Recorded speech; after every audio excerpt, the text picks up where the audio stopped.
इस देश में लगातार एक बड़ी कॉन्स्पिरेसी हुई और वो टेलीविज़न और अखबार के जरिए, चाहे शेड्यूल कास्ट के लोग हों या मुस्लिम समाज के लोग हों या माइनॉरिटी जिसको हम बहुजन कहते हैं, एससी एसटी ओबीसी माइनॉरिटी, उनके ऐसे ऐसे लोग चैनल पर बैठाए जाते हैं जो या तो काउंटर न करे या काउंटर भी करे दलित चिंतक, मुस्लिम मामलों के जानकार, तो उनको या तो मौका नहीं दिया जाता है और अगर कोई हार्डकोर बोलने वाला है तो उसको चैनल दरकिनार करता है। वो ऐसे ऐसे लोग लाए जाते हैं जिनके बारे में कहा जाता है कि ये वो लोग हैं जो 5,000 लेकर बात करते हैं और आर्गूमेंट सेट करते हैं। खासकर शेड्यूल कास्ट के लोगों को, खासकर लोगों को चुना जाता है। मेरे साथ फजील अहमद साहब हैं, जिनके मैंने कुछ टेलीविज़न डिबेट्स देखे, जिनसे मैंने एक दिन मुलाकात की, मैंने इनके लॉजिक सुने और उसके बाद मुझे पता चला कि एससी एसटी ओबीसी माइनॉरिटी में लोगों की कमी नहीं है, बस उनके पास मीडिया नहीं है, चैनल्स नहीं, इसलिए आप उन तक पहुंच नहीं पाते हैं। चाहे वो राजनीति का मसला हो, चाहे वो समाज का मसला हो, इन सब पर फजील साहब की आप बात जानेंगे, समझेंगे, तब आपको लगेगा कि राजनीति क्या होती है और टेलीविज़न अखबार कैसे उसको मैनिपुलेट करते हैं। मैंने फजील साहब से टाइम लिया, आज वो मैं उनसे बातचीत करूंगा, उसके बाद आप तय कीजिएगा कि जिनको टेलीविज़न पर बहुजन पैरोकार, चाहे वो आरक्षण का मसला हो, चाहे मुस्लिम कम्युनिटी के मामले में बैठाया जाता है, दरअसल कैसे लोगों को ढूंढा जाता है। फजील साहब, बात टीवी से ही करेंगे। आपको लगता है कि जानबूझकर कुछ ऐसे लोगों को लाया जाता है जो काउंटर न कर सकें?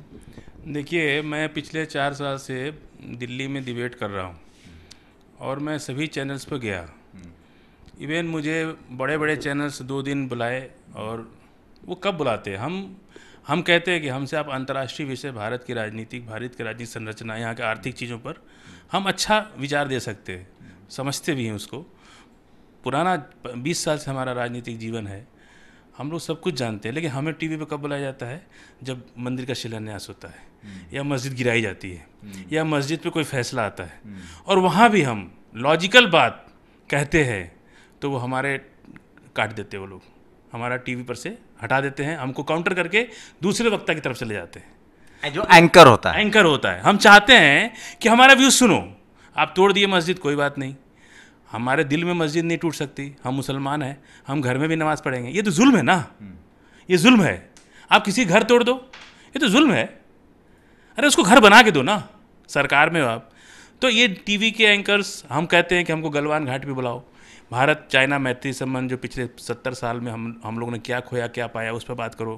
पाकिस्तान हमारा दुश्मन है, हम तो कह रहे हर पाकिस्तानी गद्दार है, भारत का दुश्मन है। तो आप उस गद्दार और हिंदुस्तान के गद्दारों को आप भारत में नागरिकता दे रहे हैं, कहाँ का सही है? किसके माथे पे लिखा है कि वो हिंदू है तो गद्दार नहीं हो सकता, मुसलमान है तो गद्दार नहीं हो सकता? आप पाकिस्तान को कहते हैं कि बुरा है, और उसी गद्दार पाकिस्तानी को भारत में नागरिकता दे रहे हैं। अगर हम कहते हैं तो हमारी बात को काट दी जाती है। ये चैनल्स के पीछे भी एक चैनल है। इसलिए हम तो चाहते हैं, हम सभी टीवी के एंकर्स से बोलते हैं, उनके गेस्ट कोऑर्डिनेटर बोलते हैं कि आप हमको आर्थिक मुद्दों पर बुलाओ, आप हमको सामाजिक मुद्दों पर बुलाओ, आप घटनाएं होती उस पर बुलाओ। राम मंदिर को लेकर जो शिलान्यास हुआ उस पर आपकी क्या टेक थी? जो जो जो आप मुस्लिम समाज को जो ज़मीन मिला है, वक्फ बोर्ड को ज़मीन मिला, उस पर आपका क्या टेक? देखिए, पहली बात तो ये है कि माननीय सुप्रीम कोर्ट के खिलाफ प्रशांत भूषण जी का आप मामला देख रहे हैं, फिर भी हम लोग तो बोलते हैं, ऐसी कोई बात नहीं है। सच बोलना, मैं फैसले पर नहीं कर रहा, मैं कह रहा हूँ जो ज़मीन मिली है, राम मंदिर का शिलान्यास हो गया, जो वक्फ बोर्ड की ज़मीन मिली है उसको क्या करना चाहिए? नहीं, देखिए, हमने उसमें अपने तमाम अन्य मुस्लिम पर्सनल बोर्ड के लोगों से अपील भी किया मैंने कि वहाँ पे एक साकेत, पुराना साकेत नगरी था भगवान बुद्ध का, और कुबेर टीला 2002 में जफ़र जिलानी साहब से मैंने कहा था कि आप ये जो खुदाई हो रही, 120 गड्ढे होने थे। जब वो बुद्ध स्तूपा मिलने लगा, पूरी दुनिया के इतिहासकार जानते हैं कि वो बुद्ध स्तूपा था कुबेर टीला, और 500 सुप्रीम कोर्ट ने कह दिया। जब वो बुद्ध स्तूपा था, बुद्ध मंदिर था, आप देवव्रत की कहानी पढ़ लीजिए, आप पुष्यमित्र शुंग का सारा इतिहास पढ़ लीजिए। 83,000 सम्राट अशोक ने बुद्ध स्तूपा बनाया था, इस देश में कहाँ चला गया? मुग़ल बादशाह पे ये लोग आरोप लगाते हैं। मुग़लों के पास, आप कहते हैं यहाँ मंदिर 500 साल पुराना है, 800 साल पुराना है, 900 साल पुराना है, तो हम पूछते हैं कि 800 साल पहले इस देश में कौन था? मंदिर किसने बनवाया? अरे वो तो उनके पास पैसे कमी थी कि ज़मीन की कमी थी, को दूसरे का धर्म स्थल तोड़ेंगे? वो तो और बनवाते थे। राज 900 साल राज किया उन लोगों ने, 9 पीढ़ियाँ दफन है यहाँ पे। उनके खिलाफ कोई बहुत बड़ा इतिहास तो नहीं है।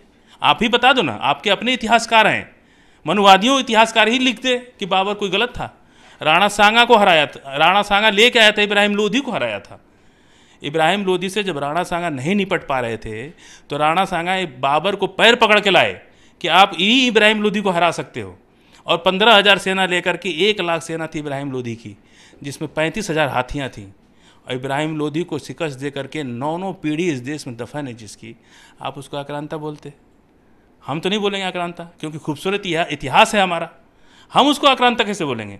छोटे छोटे राजा थे, इतना बड़ा ईरान से लेकर के और चाइना आधा तक, पुर्तगाल तक आपकी जिसकी सीमा थी, इतने बड़ा अखंड हिंदुस्तान जिसने बनाया। 89 से पहले हम लोग जब पढ़ते थे बाबर महान था, बाबर महान था।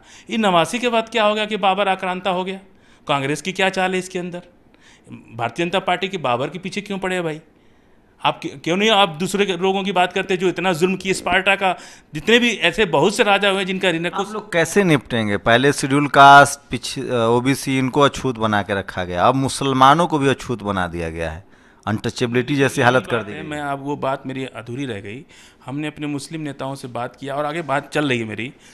हम ये चाहते हैं कि सम्राट अशोक की राजधानी अयोध्या है, मुसलमान वहाँ बहुत, और 30 किलोमीटर दूर दे दिया है सरजुग उस तरफ मस्जिद बनाने के लिए। मुझे नहीं लगता कि वहाँ कोई मस्जिद की ज़रूरत है। हमारा क्लेम था कि एक हमारी ख़ानदानी पुश्तैनी ज़मीन का क्लेम होता है, आपने वहाँ से हटा करके हमको वहाँ दे दी। ऐसा लगता है कि हम कोई मतलब 2 नंबर के नागरिक हैं, जैसे गुलामों से कहा जाता है कि चल भाई तू, कनाट प्लेस की ज़मीन है आपके पास और आपको दे दिया जाए सीलमपुर, हाथरस सीलमपुर दे दिया, हाथरस दे दिया जाए।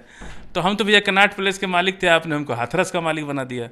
तो कोई मामला बनता नहीं। अब एक ही मामला बनता है। हम तो अपने नेताओं से, अपने उलमाओं से अपील किए करते हैं कि वहाँ भगवान बुद्ध का साकेत नगरी बना दे, या तो बौद्ध स्तूपा बना दे, या भगवान बुद्ध का मूर्ति बना दे, या दलित नेताओं को दे दे। जो हमारे 52 मेश्राम साहब को हमने एक पत्र भी लिखा है और अपने उलमा हम दोनों की मीटिंग कराना चाहते हैं कि आप लीजिए, क्योंकि लेने वाला भी कोई नहीं है। कोई दलित आगे नहीं आ रहा है कि हम उस दें और वो ले। हम तो चाहते हैं कि वो 5 एकड़ ज़मीन पे साकेत नगरी का पुनः जो है एक नया अयोध्या बन जाए, उसी 5 एकड़ में साकेत जिसका नाम हो, और भगवान बुद्ध की चीज़ों को उठाया जाए। आखिर वही तो हमारी अपने देश के महाराज, जैसे बहुत बड़ी 2 ही लोगों की ईरान से लेकर के कंधार तक की सीमा थी, बहुत बड़ी सीमा राजकीय लोग, सम्राट अशोक और बाबर, इनकी पीढ़ियों ने लंबा राज किया। और इन दोनों राजाओं पर किसी तरह का कोई आरोप नहीं है, या उन्होंने किसी की ज़मीन हड़प लिया हो, या किसी को बरबस परेशान कर दिया हो, या किसी को लूट लिया हो। ये इनका खूबसूरत इतिहास है। जिस भी पीढ़ी को अगर वो समझता है कि वो सम्राट अशोक की पीढ़ी का है तो उसे गर्व करना चाहिए कि हम सम्राट अशोक के बुद्ध हैं। अगर कोई बाबर का मुसलमान है, वो समझता है कि बाबर हमारी पीढ़ी का है, तो उसे गर्व ना चाहिए कि बाबर हमारी पीढ़ी। आज के हालात, जो मुस्लिम समाज के हालात है, जो अनटचेबल जैसा व्यवहार हो गया है, उस पर क्या रहा है? उसको कैसे रेक्टिफाई किया जा सकता है, कैसे ठीक किया जा सकता है? देखिए, मुसलमान जो है शासक रहा है इस देश का, तो कहीं ना कहीं उसका अंश तो उसके अंदर है। इन लोग की लड़ाई इनको पता है। हम अगर 70 के बाद पाकिस्तान का पार्टीशन हो गया, मुसलमानों को, आबादी को बांटना इनका मकसद था जवाहरलाल नेहरू का। मुसलमान नहीं चाहते थे कि एक हिंदुस्तान में मुसलमान ज़्यादा होंगे तो इनकी जो मनोवादी सोच है वो नहीं हावी हो सकती। तो इन्होंने पहले मुसलमानों के साथ षड्यंत्र करके इस देश को बांट करके मुसलमानों की आबादी को 2 भाग में बांट दिया, न तो उधर जाने दिया और न इधर रहने दिया। तो उसके बाद दंगे हुए देश में, दंगों से मुसलमान डर गया, अपनी माइग्रेशन जान बचाने के लिए शहर से भागा, तो प्रॉपर्टी से हाथ धो दिया, गरीब हो गया, जहाँ गया उसको रोज़गार नहीं मिला, पढ़ाई से वंचित हो गया। ये सारी एक पीढ़ी समाप्त हो गई इन सारी परिस्थितियों को देखते हुए। तो अब जो है ये अनटचेबल क्यों हो रहा है? जब हम कुछ नहीं बन सकते, मुसलमानों की वजह से बहन मायावती, लालू यादव, मुलायम सिंह यादव, ऐसे ओबीसी SC ST के लोग सत्ता में आए। जब ये सत्ता में आए तो उनके समाज की ताकत बढ़ी। जो लोग उनको दबा कुचला कर रखना चाहते थे, उनकी ताकत बढ़ी। जब उनकी ताकत बढ़ी तो इनको लगा कि अब तकलीफ हो रही है। जो हमारा गोबर फेंकता था अब नहीं फेंक रहा, वो विधायक बन गया। जो हमारा मजदूरी करता था वो MLA बन गया, वो सांसद बन गया, कोई दरोगा बन गया, कोई SP बन गया, कोई DSP बन गया। अब ये लोग को तकलीफ हो रही है कि हम कैसे इनकी, जिसका छुआ ये खा नहीं सकते, जिसका छुआ ये पी नहीं सकते, उसके टेबल पर जाके इंसाफ मांगें, अपनी समस्या कहें। ये इनकी कुंठा का प्रदर्शन है। इनको लगा कि ये कैसे ताकतवर हुए, तो मुसलमानों ने इनको सपोर्ट करके मुलायम सिंह यादव को, लालू यादव को, बहन जी को मुख्यमंत्री बनाया। तो इन्होंने कहा कि मुसलमानों को टच करो, अगर मुसलमान इनके सिस्टम से बाहर हो गया तो इनको तो हम सदियों से दबाते आए हैं, फिर दबा लेंगे। इसलिए मुसलमान के पीछे पड़े हैं। व्यक्तिगत रूप से मुसलमान से इनकी कोई दुश्मनी नहीं है। आज सबसे ज़्यादा खुशी मुझे इस बात की है, सबसे ज़्यादा IAS ऑफिसर आज बने हैं नरेंद्र मोदी के समय। बहुत तो मुसलमान खुश है कि जजेस ज़्यादा बने, IAS ज़्यादा बन रहे हैं, नौकरियों में मुसलमान आ रहे हैं। लेकिन दुख इस बात का कि सियासत में नहीं आ सकते, राजनीति में नहीं आ सकते। कैसे आप जो बहुसंख्यक आबादी है यहाँ, जिसको में SC ST OBC माइनॉरिटी बहुजन कहते हैं, वो सत्ता से दूर हैं, सवन लीडरशिप वाली पार्टी सत्ता में, इसकी क्या वजह देख रहे हैं? देखिए, कारण क्या है, कांग्रेस पर दोनों ने भरोसा किया, दलित ने भी, मुसलमान ने भी। कांग्रेस ने धीरे धीरे, और कांग्रेस काम जो है मनुवादी व्यवस्था के लोगों का करती है शुरू से। उनका हर सिस्टम मनुवादी सिस्टम, पार्टी से लेकर पार्टी के बाहर तक। आज भी आप चले जाइए तो कांग्रेस पार्टी में बड़े लेवल पर आपको कोई दूसरी कास्ट के लोग मिलेंगे भी तो सिर्फ स्टैम्प की तरह होंगे, कोई नीति निर्धारित में नहीं होंगे। उन लोगों ने सीधे सीधे सबको लड़ा दिया। OBC में कितना 400 जातियाँ, दलित में 600 जातियाँ, मुसलमान में भी कितनी जातियाँ, फिर भाई भतीजावाद, फिर क्षेत्रवाद, बंगाली नान बंगाली, असमिया नान असमिया, मराठी नान मराठी, चेन्नई हिंदी वर्सेस तेलुगु। अरे कितनी कांग्रेस को जिम्मेदार मान रहे हैं? 100% कांग्रेस को जिम्मेदार मान रहे। कांग्रेस ने ऐसी व्यवस्था को पनपाया देश के अंदर। बीजेपी जो कर रही है वो कांग्रेस की बनाई फील्ड पे काम कर रही है। मतलब एक आकृति बनाए, एक ब्लूप्रिंट तैयार होता है ना, तो ब्लूप्रिंट तो कांग्रेस ने तैयार किया। तो अब सोल्यूशन क्या है? सोल्यूशन ये है कि अब से जो बड़े नामचीन चेहरे हैं उनको छोड़ना होगा। वो कहीं ना कहीं अपने मफाद में, अपने सिस्टम में वो समझौता कर ले रहे। आपको क्या लगता है कि बाबरी मस्जिद हम लोग के हाथ से चली गई, उसमें हमारे लोग का हाथ नहीं है, हमारे अपने मुसलमानों का हाथ है उसमें। इस फैसले को वहाँ तक मुसलमान, एक हिस्सा हमको इलाहाबाद हाई कोर्ट ने दिया था, एक हिस्सा दिया था। मुलायम सिंह के कहने पर जफर याब जिलानी सब ले आके सुप्रीम कोर्ट में अपील फाइल की। इतनी बेचैनी थी इनको। हम लोग तो कह रहे थे कि मामला ख़त्म कीजिए। निर्मोही अखाड़ा भी मान गया था, कोई नहीं था, कोई भी नहीं था, सब लोग चुप हो गए। एक हिस्सा ज़मीन मिल गई, हमारी भी बात, हम भी एक छोटा मस्जिद बना लेते। लेकिन जफर याब जिलानी को मुलायम सिंह ने कान में फूक फूक करके ले आके सुप्रीम कोर्ट में अपील फाइल करा दी। और आज देख लीजिए रिजल्ट क्या निकला। आज क्या है, जफर याब जिलानी का क्या बिगड़ा? आज जो सीने में दर्द है ना आम मुसलमान को, वो कह नहीं पा रहा है। जो तकलीफ, डर जैसा माहौल है। अगर आप SC ST OBC माइनॉरिटी है तो अपनी बात भी नहीं रख सकते हैं, अगला गोली मारो का भी नारा दे सकता है। आप दूसरा ना, हम लोग को इसलिए नहीं लग रहा है, एक मुसलमान होने की हैसियत से भी और आम शहरी होने की हैसियत से भी, कि मेरी उम्र करीब 40 साल होने जा रही है। मैं तो बचपन से यही देख रहा हूँ, बिना पैसा के थाना में तो काम नहीं होता, कभी भी नहीं हुआ। लेखपाल को बिना पैसा दिए ज़मीन नहीं नपता, राशन वाला घोटाला करता ही है, हर चीज़ के लिए तो पैसा लगता है। ये हम तो इस बार कुछ ज़्यादा हो रहा है, लेकिन हम तो बचपन से देख रहे हैं, तो हम डर कैसा है और हम किसको दोषी माने? या इस हम कह रहे हैं कि मुसलमानों के में रुझान बढ़ रहा है कांग्रेस के प्रति, और कांग्रेस की स्ट्रेटजी होती है कि बीजेपी जितना आपको परेशान करेगी लोग हमारी तरफ आएंगे। तो विकल्प क्या है? हमारे, मैं तो आपसे बताया ना कि जो हमारे अपने विभीषण हैं, हर कौम में विभीषण हैं, वो जो हमारे विभीषण हैं, कुछ लोग तो यहाँ पे कांग्रेस के वजीफे पर पले ज़िंदगी भर। वही लोग आज, जैसे मीडिया क्या है, मीडिया भाजपा को चला रहा है, यही मीडिया कांग्रेस को भी चलाता था। तब यही आरोप भाजपा के लोग तब ये आरोप लगाते थे कि मीडिया के बिकाऊ है कांग्रेस के हाथ में। कुछ हमारे समाज के भी लोग हैं, कुछ दलित समाज के भी लोग हैं जो सत्ता के भूखे हैं, जैसे रामविलास पासवान साहब। मैं तो बाकी लोग का नाम नहीं लेना चाहता हूँ, लेकिन उनका नाम ले लेता हूँ। जिस तरह से, लेकिन ऐसे बहन जी का देख लीजिए, पॉलिटिकल अटैचमेंट तो होना चाहिए ना सर। जब सवर्ण सारी पार्टियों में हो सकते हैं तो शेड्यूल कास्ट के लोग भी क्यों नहीं हो सकते? संख्या मुसलमान क्यों नहीं? आप मुसलमान को हर पार्टी में, बीजेपी में मुसलमान है, लेकिन वो नीति निर्धारित में नहीं है। देखिए, पावर और पोजीशन, आपके ही चैनल पर मैंने सुना था एक दिन, तब से मेरे बात में दिमाग आई कि पावर और पोजीशन को आपने ही डिफाइन किया था कि पावर क्या है, पोजीशन क्या है। मनमोहन सिंह जी के पास पावर नहीं था, पोजीशन थी, आप ही ने डिफाइन किया था। तभी मैं भी सोचा इस बात को। मुसलमान आज कांग्रेस में भी हैं, मुसलमान भाजपा में भी हैं, हर पार्टी में मुसलमान हैं, दलित भी हर पार्टी में हैं, लेकिन उनके पास पावर नहीं, पोजीशन है। पावर चाहिए।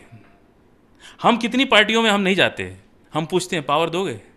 पोजीशन नहीं चाहिए मुझे, मुझे कार नहीं चाहिए, मुझे ऑफिस नहीं चाहिए, मुझे शेडो नहीं चाहिए, मुझे कुछ भी तरह का कुछ नहीं चाहिए, अपना घर से खा के आके काम करेंगे, लेकिन पावर चाहिए। कैसा पावर?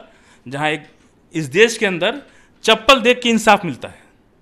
थाना में आप जाइए, दरोगा आपकी चप्पल देख करके आपको कुर्सी देता है। आप किसी भी बड़ा से बड़ा जुर्म करके जाइए, यदि आप अच्छी गाड़ी से जा रहे हैं, आपके पैर में चप्पल बढ़िया है और गले में चेन है, तो आप अपराधी होने के बाद भी आपको कुर्सी मिलती है।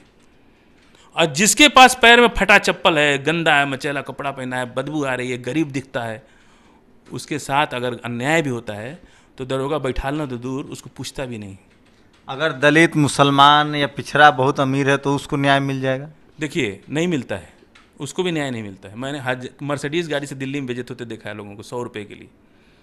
मैंने मर्सिडीज़ गाड़ी, यदि आपके पास पावर, उस पर एक तो छोटा सा ना किसी का स्टिकर लगा रहेगा, किसी मंत्री, रिश्तेदार का, विधायक का, सांसद का, एमएलए का, वो चाहे टूटहा गाड़ी हो, टाटा इंडिका जैसी छोटी सी गाड़ी भी होगी तो उसको सब कुछ प्यार मिलेगा। उन हेलमेट नहीं भी लगाएगा तो कोई नहीं रोकेगा। आपको क्या लगता है सर, भारत के अगर कास्ट स्ट्रक्चर की बात करें तो यहाँ जाति अहम है या पावर अहम है? अगर पावर होता तो रामविलास पासवान ये सब लोग पावर में रहे हैं, या राष्ट्रपति हमारे शेड्यूल कास्ट के, उनके साथ मिसबिहेव हो जाता है, 5-5 बार के member of parliament social justice मंत्री बनते हैं और एक बार की निर्मला सीतारमन फाइनेंस मिनिस्टर बन जाती है, तो इसको कैसे देखते हैं, पावर से या जाति से? देखिए, सारा खेल सोशल स्ट्रक्चर का है, जिसको हम चाहते हैं कि हमारा ये आदमी, चंद्रशेखर जी हमारे ज़िले के नेता थे, एक बार वो कह रहे थे कि कोई आदमी था नौकर उनका, वो पैर दबाता था रात को उनका, तो वो हंस रहे थे, कह रहे थे कि रात को बोलता है कि हमारे नौकरी लगा दो साहब, इतने साल से आपकी सेवा कर रहे हैं। तो बोले कि देखो, शोषक ही पोषक, माने पोषक ही शोषक होता है। बोले कि अब इसका हम नौकरी लगा दें, 10 साल से मेरा हर चीज़ जान रहा है, मुझे कुछ बोलना नहीं पड़ता है, कोट कपड़ा पैक करना है, क्या खाते हैं सब जानते हैं, अब इसका नौकरी लगा दें तो मेरा काम कौन करेगा? अब हम फिर से 10 साल ट्रेनिंग दें एक दूसरे आदमी को, तो मैं पोषक हूँ ना इसका। आइए, हमको कहता है कि आप तो मेरे भगवान हैं, हम इसकी नौकरी इसलिए नहीं लगवा रहे हैं कि मेरा काम कौन करेगा, मेरा पैर कौन दबाएगा। ये चंद्रशेखर जी ने दिवाली के समय हम लोग मिलने उनके गांव गए थे, तब वो हम लोगों से चर्चा कर रहे थे और हमसे खास करके उन्होंने समझाया, क्योंकि हम बहुत डिस्कस करते थे उनसे, बहुत छोटी कक्षा में थे, पढ़ते थे, तभी भी हम खूब बहस करते थे उनसे। तो उन्होंने कहा था कि पोषक ही शोषक होता है। आज कांग्रेस मुसलमान का शोषक है, क्योंकि पोषा भी उसी ने और शोषक भी वही किया। अभी देखिए, इंदिरा गांधी बांग्लादेश को जीत चुकी थी, वो भारत में मिला सकती थी, लेकिन मुसलमानों की आबादी न बढ़ जाए इस देश के अंदर, इसलिए उसने अलग देश बना दिया। उसकी वजह से आज भूटान के माध्यम से चाइना हमारे ऊपर आँख दिखाता है, एक कमज़ोर पॉइंट है हमारा। यदि बांग्लादेश हमारे भारत में होता तो आज औकात नहीं थी, चाइना को हम 3 तरफ से क्या लगता है कि पाकिस्तान बंटवारे का फैसला भी इसलिए लिया था कि मुसलमानों की आबादी को कम की जाए? 100% इसका इतिहास है। अब कितना इतिहास पढ़ा जाए, इतनी पुरानी बात हो गई कि अब उस पर हम लोग बात ही नहीं करते। मोहम्मद अली जिन्ना तो यहाँ कोठी बना चुके थे, रह ही रहे थे, पाकिस्तान बांटने का कोई मतलब ही नहीं था, सारी व्यवस्था ठीक हो चुकी थी, नया संविधान बन रहा था, बाबा साहब के नेतृत्व में तमाम, मोहम्मद अली जौहर सब लोग अपना पद पाई गए थे। ये लोग तो मंत्री बन गए थे, वित्त मंत्री, टैक्स लगाने के सवाल पर। एक मुस्लिम रियासतों को खाने के लिए, ख़त्म करने के लिए, अगर पाकिस्तान नहीं बंटता तो यहाँ पे मुस्लिम रियासतें थी, पैसे वाले थे वो लोग, मजबूत थे। भारत की राजनीति में मुसलमानों का या दलितों का इतना बुरा हाल नहीं होता। अभी के राजनीतिक हालात में दलित, मुस्लिम, पिछड़ा जो अप्रेस सोसाइटी, उसको कैसे देख रहे हैं, क्या हो सकता है? मैंने आपसे कहा, यदि रामविलास पासवान जी, बहन जी, लालू यादव, मुलायम सिंह यादव, अखिलेश यादव, तेजस्वी यादव, ये इतने नाम हैं, ये लोग सत्ता की रेस में हैं। एक समाज का, जो लालू जी कहते थे कि बनियाइन ऊपर पहन के चले आए, तो सब लोग हंसे उन पर, तो बोले कि जो नीचे था वो ऊपर आना चाहता है, आ गया, तो आप लोग मजाक उड़ा रहे, ये मजाक उड़ा रहे। अखिलेश यादव को नहीं समझ में आता है, तेजस्वी यादव को समझ में नहीं आता है कि आप कार से घूमते हो तो किसी के सीने पर सांप लौटता है, उनको नहीं अच्छा लगता है कि यादव का लड़का कार से कैसे घूम रहा है, मर्सिडीज से कैसे घूम रहा है। इन लोग को लगता है कि हम गेनर बनना चाहते हैं। क्या करोगे गेनर बन के? मुख्यमंत्री बन सकते हो। अच्छा, आपको शोषण करना है तो उसको मतलब मामूली काम पर लगाइए, कोई नौकरी मत दिलवाइए, उसको मौका मत दीजिए, लाइफ में मौका मत दीजिए, गुलाम बना के रखें। पावर मत दीजिए, जहाँ आप सुप्रीम कोर्ट के जज की नियुक्ति न कर पाएँ, जहाँ आप हाई कोर्ट के जज की नियुक्ति न कर पाएँ। जब आप सेंटर में पावर में होंगे, प्राइम मिनिस्टर होंगे, आपके पास मेजॉरिटी 300 से ऊपर की होगी, तब ना आप कुछ कर सकते हैं। उसके पहले तो आपको अगर नहीं करेंगे तो आपको किसी केस में डाल दिया जाएगा, सीबीआई से डाल दिया जाएगा, किसी भी केस में डाल करके आपको रोक दिया जाएगा। जब तक आप बता दीजिए, चीफ मिनिस्टर के बाद प्राइम मिनिस्टर की दौड़ में जो जो नेता आया है सब पर केस चल रहा है। जो नेता अपने आप को चीफ मिनिस्टर मान गया उसके आगे नहीं जाएगा, उस पर कुछ नहीं होगा। आज जो जरा सा प्रधानमंत्री कुर्सी पर निगाह डाला, मुलायम सिंह जी, अच्छा, SC ST OBC माइनॉरिटी का कोई नेता है, वो PM कैंडिडेट जैसी होगा उस पर, उसके ऊपर अटैक शुरू हो जाएगा। जैसे ही हम प्रधानमंत्री की रेस तो यूनिक बात बता रहे हैं आप, ये सही बात है। मायावती हो, अखिलेश हो, आप ही से सुने ये बात, आप ही के चैनल पर कितनी, हम तो आप ही से ज़्यादा सीखते हैं। कितनी बार तो आप ही बोले ये बात। जैसे ही हम चीफ मिनिस्टर बनेंगे किसी के पेट में दर्द नहीं होगी। जाने दो, एक राज्य में सीमित, एक राज्य में सीमित है, और उसके ऊपर हमारा गवर्नर है ना। गवर्नर चीफ मिनिस्टर का मतलब गवर्निंग बॉडी होता है, हटा सकता है ना उसको। आपकी नकल है ना हमारे हाथ में। लेकिन जैसे ही आप सपना देख लिए प्राइम मिनिस्टर बनने का, और कहीं थोड़ी सी भी चर्चा, रामविलास पासवान क्यों मंत्री बनते रहते, प्राइम मिनिस्टर नहीं बनना चाहते हो। जिस दिन रामविलास पासवान प्राइम मिनिस्टर की दौड़ में आएंगे उस दिन रामविलास पासवान नहीं रहेंगे, ये जानते हैं वो, उनका बेटा भी जानता है इस बात को। वो खुद बिहार में भी कभी सेंटर में नहीं आना चाहते थे, क्योंकि उनको पता है दुकान जितनी छोटी हो चलाना आसान होता है। दुकान बड़ी कर देंगे फिर चलाना मुश्किल हो जाता है। तो संसार बहुजनों के SC ST OBC माइनॉरिटी के साथ प्रॉब्लम है। किसी भी SC ST OBC का कोई भी व्यक्ति यदि देश की सर्वोच्च संख्या पर प्राइम मिनिस्टर बनने की दौड़ में, आपके बगुड़ा, क्या नाम है, देवगौड़ा साहब थे, देखा आपने कैसे उनको मीडिया में दिखाया जाता है कि सो रहे हैं, तमाम निगेटिव चीज़ दिखाई जाती थी। वो तो थके हुए आदमी है, बूढ़ा है, सो रहे हैं, पार्लियामेंट बैठ के सोते हैं। अरे कौन नहीं सोता है, किसको नींद नहीं आती भाई, कौन इंसान नहीं है। तो ये टीवी अखबार से कैसे निपटेंगे आप लोग? जो कि इस देश में टीवी अखबार का जो बहुत विस्तृत रूप कर दिया गया है, इस देश के नाश का कारण है। जैसे पहले छोटा सा नेशनल टीवी थोड़ा मोड़ा खबर चल जाती थी, तब इतनी बुराइयां नहीं थी देश में। ये जो टीवी और उसके बाद भी सोशल मीडिया, ये तो औरों नाश कर रहा है। सोशल मीडिया भी किसी बड़े सिस्टम से गवर्न होता है, आपको भी पता है। आप कुछ डालिए ना, अभी 1 घंटे बाद आपको हटा दिया जाएगा। और कोई गुस्से में, आप इस तरह से बात करते हैं फिर भी मीडिया वो अब तो आपको धीरे धीरे कम कर देते होंगे बुलाना। नहीं, हमको तो सभी लोग बुलाते हैं 1 दिन 2 दिन, फिर नहीं बुलाते। लेकिन हम 1 दिन का भी मौका छोड़ते नहीं। हम 1 दिन भी जाते हैं तो अपनी बात कह के आते हैं। दीपक चौरसिया हमको बुलाया 2 बार, नहीं बुलाए फिर, क्योंकि 2 बार में मैंने उनको ही आईना दिखा दिया था। चैनल चलाने के लिए आप एक हिंदुस्तानी हैं, भारत के नागरिक हैं, और आप मीडिया के एंकर हैं और मीडिया पर्सनालिटी हैं, तो भारत के विकास की, यहाँ के सामाजिक संरचना की आपकी बहुत बड़ी जिम्मेदारी है। आप मानिए मत चाहे मत मानिए, आप अपने प्रोफेशन के साथ न्याय करिए चाहे मत करिए, आप बिक जाइए, फर्क नहीं पड़ता, लेकिन बिकना नहीं चाहिए। आपको प्रोफेशन के साथ न्याय करना चाहिए। मुसलमानों से कहाँ गलती हो रही है? देखिए, मुसलमानों से गलती कराई जा रही है, हो नहीं रही है। एक तो अशिक्षा से, शिक्षा से दूर रखा। मैंने कहा बंटवारे में जमींदारियाँ टूट गईं, जमींदारी उन्मूलन हो गया, ज़मीनें मुसलमानों की ज़्यादा छीन ली गई, बाकी लोगों की कम छीनी गई। मुसलमानों की कुछ तो पाकिस्तान में लोग चले गए, छोड़ के अपनी प्रॉपर्टी यहाँ छोड़ दिए, और वहाँ भी कुछ नहीं मिला, वहाँ जाके लेबर हो गए। यहाँ से इंजीनियर साहब वहाँ जाके लेबर हो गए, अब उनकी आगे की पीढ़ी बेकार हो गई। तो कुछ तो वहाँ गलती हो गई।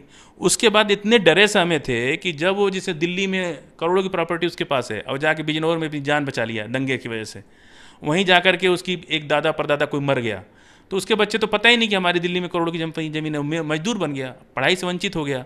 और अनपढ़ आदमी गुलाम से के बराबर होता है, मालूम है आपको। शिक्षा अगर हमारे पास नहीं है, हम थाना में कौन डरता है जाने से कि भाई वकील का फीस नहीं है, दरोगा को घूस देने का पैसा नहीं है, इसीलिए डरता है आदमी। कहाँ डरते हैं हम पुलिस से? कानून से हम इसीलिए डरते हैं ना। ठीक है, हम अपने को न्याय हम साबित कर लें कि हमारा दोष नहीं है, लेकिन उसके लिए तो लंबी अदालती प्रक्रिया करनी पड़ेगी, वकील को फीस देना पड़ेगा, कहाँ से आएगा? हम कितना अपने बच्चों को देखें, आके जाके वकील का फीस देखें कि दरोगा से लड़ें कि। तो ये सॉल्यूशन क्या है सर? सॉल्यूशन चाहे OBC SC ST के समय में भी हमने उत्तर प्रदेश के अंदर देखा था।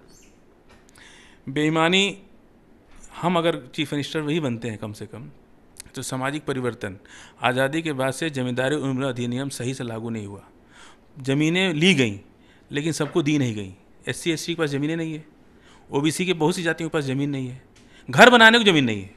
यदि भारत सरकार 2.5 लाख रुपया इंदिरा आवास योजना देती है, उस पर घर बनाने की ज़मीन नहीं उनके पास, और किसी के पास 25 बीघा, किसी को, मैं तो बिहार में देखा हूँ 2-2 एकड़ खाली जगह पड़ी है, बोने आदमी बम्बे में, दिल्ली में रह रहा है, ज़मीन वहाँ पड़ी है। झारखंड में हमने देखा है मारवाड़ी लोग कलकत्ता में रहते हैं, कभी देखे नहीं कि हमारी ज़मीन कहाँ है। 500-500 एकड़ 400 एकड़ ज़मीनें हैं, और यहाँ के किसान बेचारे उनको ऊपर ज़मीन गल्ला बो करके पैसा वहाँ अकाउंट में डाल रहा है, और खुद के पास, उसके पास। यहाँ मुसहर जाति को, SC के मुसहर जाति को बिहार के अंदर आतंकवादी बोला जाता है, और उनके घर में हम जाते हैं, गांव में घूमते हैं, पूरी प्रॉपर्टी के नाम पर एक मड़ई, एक थाली, एक कढ़ाई, एक पतीली।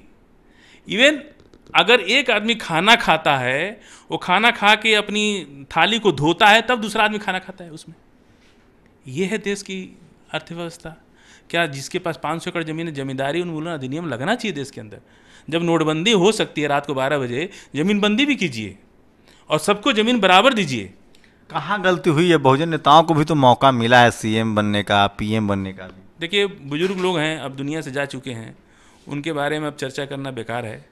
हम लोग नई पीढ़ी हैं, हमें उन चीज़ों से हट करके, गलती तो सबको पता है कहाँ हुई, वही तो हुआ ना। क्या होता है, बंदर को जब पाल लीजिए, उसको सिखा दीजिए, वो नाचता है मदारी के कहने पर। हम चाहे SC हैं, OBC हैं, हम भी मदारी के कहने पर हम बंदर की तरह नाच रहे हैं। हमको बिल्डिंग मिल गया, हमको कोठी मिल गया, हमको गाड़ी मिल गया, हम संसद में बैठने लगे, हमारी लिए उतना ही काफ़ी है। हमको इससे मतलब थोड़े है कि हमारा समाज क्या करेगा। लेकिन जो धर्म की राजनीति जो BJP कर रही है, इससे पार पाने का कोई काट है? देखिए, धर्म की राजनीति तो अफीम है। ये धर्म जो है अफीम है। भारतीय राजनीति में धर्म चलेगा। अब सबको धर्म की राजनीति करनी चाहिए। धर्म की से अच्छी राजनीति कुछ नहीं है, क्योंकि धर्म में बिजली नहीं चाहिए, स्कूल नहीं चाहिए, अस्पताल नहीं चाहिए, सड़क नहीं चाहिए। क्या चाहिए? मंदिर मस्जिद चाहिए। मुसलमान नमाज़ पढ़े ना पढ़े, उसको मस्जिद चाहिए। हिंदू नमाज़ पढ़े चाहे ना पढ़े, उसको मंदिर चाहिए, चाहे पूजा करे चाहे ना करे। भगवान में आस्था नहीं है, लेकिन मंदिर के नाम पर वो इकट्ठा करना चाहता है। अब दलित क्या करे? दलित का तो कोई भगवान है नहीं बाबा साहेब के अलावा। अगर भगवान होता तो दलित का ही हाल थोड़े होता। जिसका जिसका भगवान है उस संपूर्ण सुदृढ़ है, लेकिन दलित का तो भगवान नहीं है कोई। एक अम्बेडकर साहब ने कानून दे दिया, वही उनकी रक्षा कर रहा है। और अब तो उस कानून पर भी संकट है कि वो कानून से भी चलेगा कि नहीं चलेगा। हम लोग चाहते हैं, बाकी लोग तो राज सत्ता के लिए जी रहे। हम कई दलित नेताओं से बात कर रहे हैं कि मुसलमान और दलित को एक प्लेटफॉर्म पे आना चाहिए। संख्या की लड़ाई है, अच्छा बनना, सेकुलर बनना, ये सब बातें हैं किताब की। कम से कम आज अगर आपको लड़ाई लड़नी है तो 2 शोषित वर्ग है, दलित और मुसलमान। केवल जय भीम है, जय भीम कहने से काम नहीं चलेगा, उसको ज़मीन पर उतारना पड़ेगा और एक दूसरे की समस्याओं को मिल के लड़ना पड़ेगा। ये नहीं कि साहब जहाँ अम्बेडकर साहब की मूर्ति तोड़ी जाए तो मुसलमान खामोश हो जाए, जहाँ कुरान फूका जाए वहाँ दलित खामोश हो जाए, नहीं होगा। हमें भारत के संविधान के, बाबा साहब अम्बेडकर के बनाए संविधान को ही अपना आत्मसात करना होगा। वही मेरा सबसे बड़ा मजहब है। हमारा मजहब कैसे बचेगा? आज मजहब कैसे बचा? CA पर इतना मुसलमान परेशान था, इसी बाबा साहब के संविधान ने बचाया ना हमको। आज हम मंदिर की लड़ाई भी सुप्रीम कोर्ट में बाबा साहब बनाए संविधान से लड़े ना। हम तो कहते हैं कि हमारे संविधान को, हमारे खुदा तो ऊपर है ही है, लेकिन हमारा धर्म भी तभी बचेगा जब हम इस संविधान को आगे मजबूत करेंगे। क्योंकि हमला हमारे ऊपर है, हमला मुसलमान पे नहीं है, ये हमला इस्लाम पे है। ताकि दुनिया में जो इस्लाम के विरोधी हैं उनका ध्यान खींचने के लिए, अपने तरफ जोड़ने के लिए हो रहा है ये सब। मुसलमान से क्या लड़ाई है? पूरी दुनिया में जो इस्लाम के विरोधी लोग हैं, ये इसलिए भारत के अंदर इस्लाम और मुसलमान पे हमले कर रहे हैं कि उन लोगों का अपने साथ जोड़ करके एक ग्लोबल वार हो गया है, हर चीज़ किया जाए। और यहाँ हम देख करके हम बताएं कि साहब हम इनको ऐसा कर रहे हैं। निजी मुसलमान पे इनको कोई हमला नहीं है। इनको पता है कि यही लोग मायावती को, यही लोग मुलायम सिंह को, यही लोग लालू यादव को चीफ मिनिस्टर बना रहे, कल प्राइम मिनिस्टर भी बना सकते हैं, और बना भी देते अगर ये लोग साथ देते तो। ये तो खुद ही भाग जाते हैं उधर। जैसे हम लोग ताकत देते हैं, अब वो परशुराम जी का मंदिर बनवा रहे हैं अखिलेश यादव। अरे क्या है भाई, तुम स्कूल अस्पताल बनाओ ना। बिरलोरी के किसी कार्यक्रम में नहीं जाते हैं अखिलेश यादव, आज तक नहीं देखा मैंने किसी कार्यक्रम में जाते हुए। किसे एक टोपी लगा देने से तो हमको कोई खुशी नहीं होती। हमारे जहाँ हमारा इंसाफ मर रहा है वहाँ आपको मेरे साथ खड़ा होना पड़ेगा। हमारे साथ नहीं, हिंदुस्तान की 125 करोड़ जनता के साथ आप खड़े हो एक नेता होने की हैसियत से। जहाँ भी बाबा साहब अम्बेडकर बनाए संविधान के खिलाफ जहाँ इंसाफ मर रहा है, हम उसी को नेता मानते हैं जो उसके साथ खड़ा हो जाए। तो देखिए, ये अहमद साहब हैं और साहब बता रहे हैं, हम इस बात को और भी कंटिन्यू करेंगे लगातार। मैं फिर कह रहा हूँ कि इस देश में जो डेमोक्रेटिक स्ट्रक्चर है उसको बचाए रखने के लिए संविधान बहुत ज़रूरी है, और मुसलमानों के साथ अनटचेबल वाला व्यवहार किया जा रहा है, क्योंकि जो SC ST और OBC के जो लोग हैं उनका वोट जो है वो धर्म के नाम पर मिल रहा है उनको, और इसीलिए मुसलमानों पर अत्याचार बढ़ाया जा रहा है, ताकि हिंदू धर्म की राजनीति जो है वो BJP को फ़ायदा करती है, कांग्रेस भी करती आई है। ये समझना पड़ेगा उनको जो SC ST OBC हैं कि उनके जो अधिकार छीने जा रहे हैं, उनका जो आरक्षण नहीं मिल रहा है, उनका जो ज़मीन नहीं मिला, वो उन्हीं लोग कर रहे हैं जो मुसलमानों को अछूत बनाए। तो आपका वोट लेने के लिए मुसलमान को विलेन बताया जा रहा है, लेकिन सच्चाई ये है कि अधिकार जो है वो SC ST OBC का छीना जा रहा है। आप लोग की क्या प्रतिक्रिया, इस पर प्रतिक्रिया जरूर दीजिए। हम लोग इस कड़ी को और भी आगे बढ़ाएंगे अगर आपकी प्रतिक्रिया आई तो। कैमरामैन तारा के साथ शंभू कुमार सिंह, नेशनल दस्तक, दिल्ली। नेशनल दस्तक की आपसे गुजारिश है कि अगर इसको बचाना चाहते हैं तो नेशनल दस्तक को सब्सक्राइब करने के लिए रेड कलर के सब्सक्राइब बटन को दबाएं, फिर बेल आइकन की घंटी दबाएं। नेशनल दस्तक को बचाने के लिए बहुत जरूरी है कि हर खबर को शेयर करें, लाइक करें, कमेंट जरूर करें।